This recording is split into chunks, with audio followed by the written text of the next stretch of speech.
One of our researchers at Monash makes the comment that research is actually a race. It is a global race because, you know, there's many groups trying to find the cure for malaria, and they're all working on different techniques, so they're on this race. And you know, 50 groups might be actually working towards the same result, but only the first one gets to publish.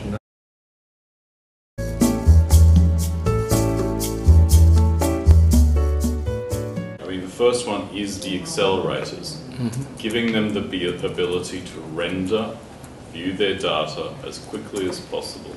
That's essential. So that NVIDIA is crucial to that.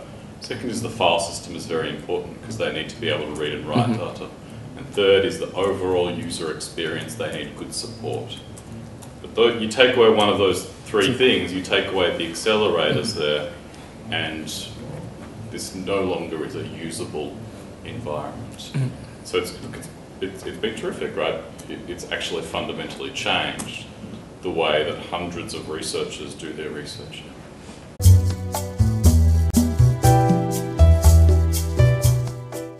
In 2010, they were a well-established part of, you know, the computing landscape. But with regards to high-performance computing applications of GPUs, NVIDIA really was well advanced ahead of any other accelerator offering. And so it seemed natural.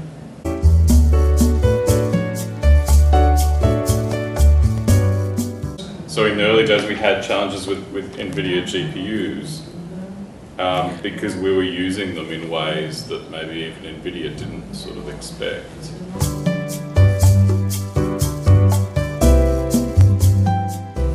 The landscape has really developed over the last few years, and they've now become a far more standard part of a high-performance computing system.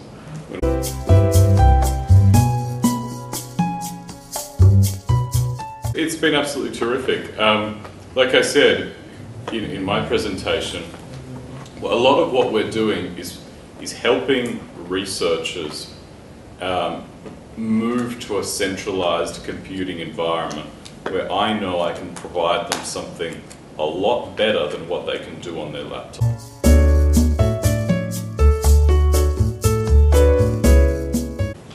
I think the biggest benefit probably is that the NVIDIA hardware that we purchased and procured, as is the case with the hardware now, is really quite flexible. We can use it for computation, we can use it for rendering and visualization.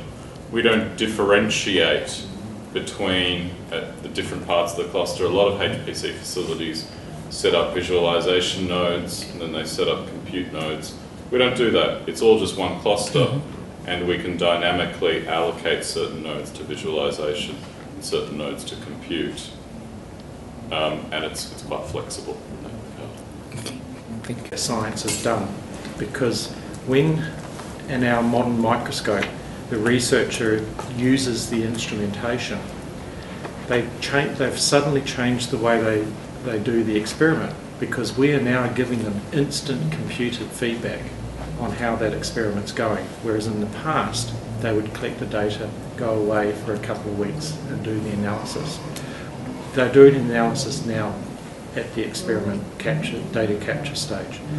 That provides a feedback loop, a little bit like refocusing the microscope, and that is leading to a whole new workflow and work paradigm within science, and that is being made possible by GPUs.